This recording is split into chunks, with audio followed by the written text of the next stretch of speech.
Hey, want to win a free book? A free Linux open source title? Well, listen. Go to WFTLBYTES.com after the show, that is, and all the links are at the bottom, remember, and you can find out how you can win a brand new title. This week, it's Damn Small Linux, the official Damn Small Linux book. Really cool title. Shh, don't tell anyone. Check it out later.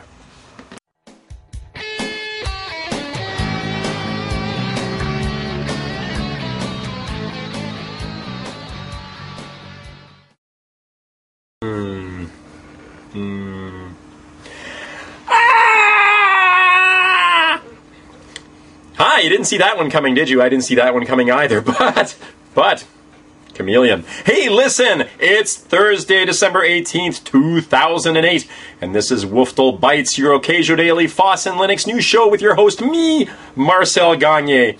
Yes, this leads me to our top story for the day, but before I get to the top story, I must put on my press hat. Yes, the top story today and the big story today is that OpenSUSE 11.1 has been released, hence the attack from the Chameleon.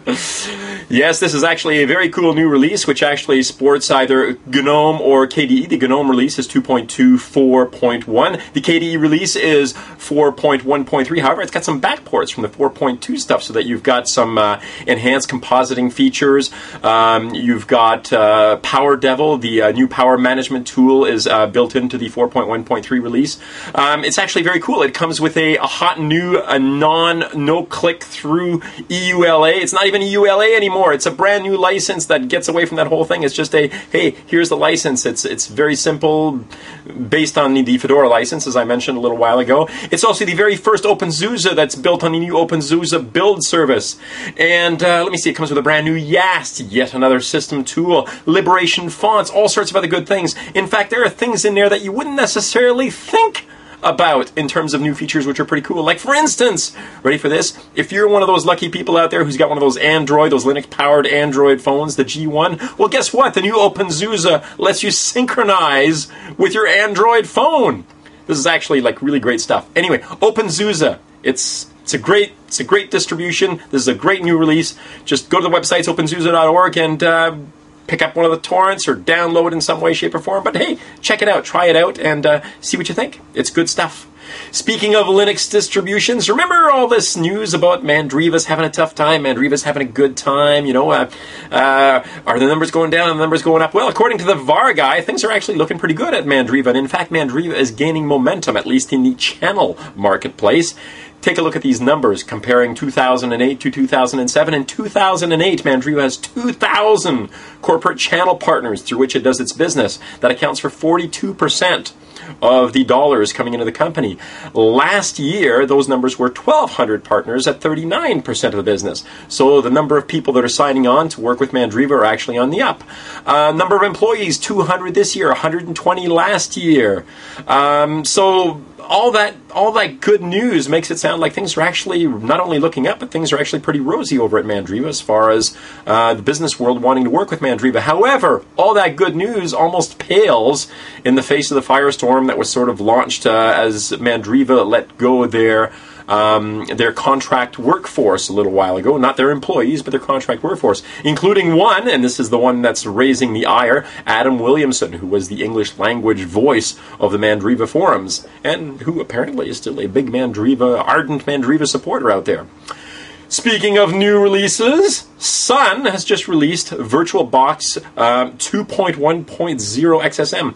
Now, this, if you have not used VirtualBox, you got to check it out. This is hardware virtualization software, same sort of thing that you see in VMware or QEMU or some of the other things out there, Zen for instance. VirtualBox is wonderful. I use VirtualBox on a day-to-day basis. This is a new release that includes additional hardware virtualization. You can actually run it on OS X now. So if you've got a Mac, you can do that. It supports 64-bit architectures. You can actually run a 64-bit Linux distribution on a 32-bit machine. It supports hardware acceleration in the virtual machine now, which I think is pretty darn cool, given that I like to test out a whole pile of different distributions, and it would be nice to actually be able to virtualize 3D hardware support. Let me see, easier networking, both for Linux and the Windows world, full virtualization of different sorts, including additional snapshot tools. it's a cool release. You should go check it out. Sun Microsystems, and this is, of course, an open source product, VirtualBox. Check it out. Let's move on to something not quite as nice as the things I've been talking about. Spam.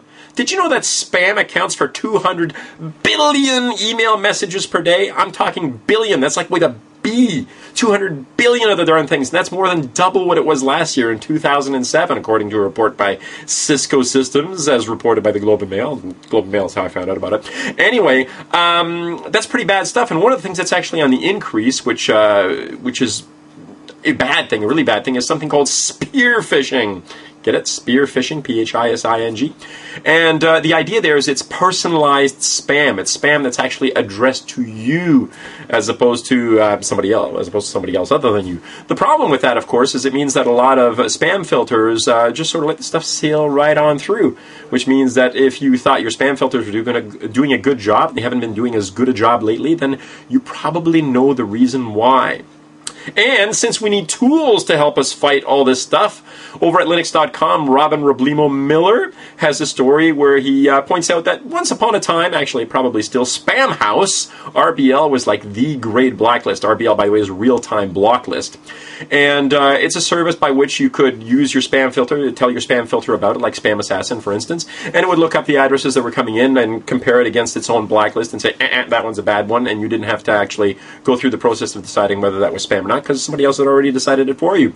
Well, unfortunately, over the years, Spamhaus has become a mostly non-free service and can be quite expensive for people to just run it casually, particularly if you're stretched thin on the money numbers and so forth. Well, enter Barracuda Networks.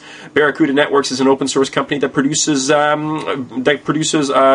network security hardware. I was going to say a spam hardware, but among other things, it actually produces hardware that protects you against spam, but that's the business that they're in, and they've created their own blacklist. It's the Barracuda Reputation Blacklist, BRBL, aka Barbell. And hey, guess what? They're making that available free for people to use, and Barracuda says that they have no plans to charge for it in the future, and possibly ever. Just think of it as goodwill between themselves and the Linux and open source community, and of course all the people out there that are suffering under those 200 billion spam messages. And on that note, I'm going to leave it there for the day, and that's it. That's it. I'm done. I don't know what to do. I can't find my coffee anywhere. Bye.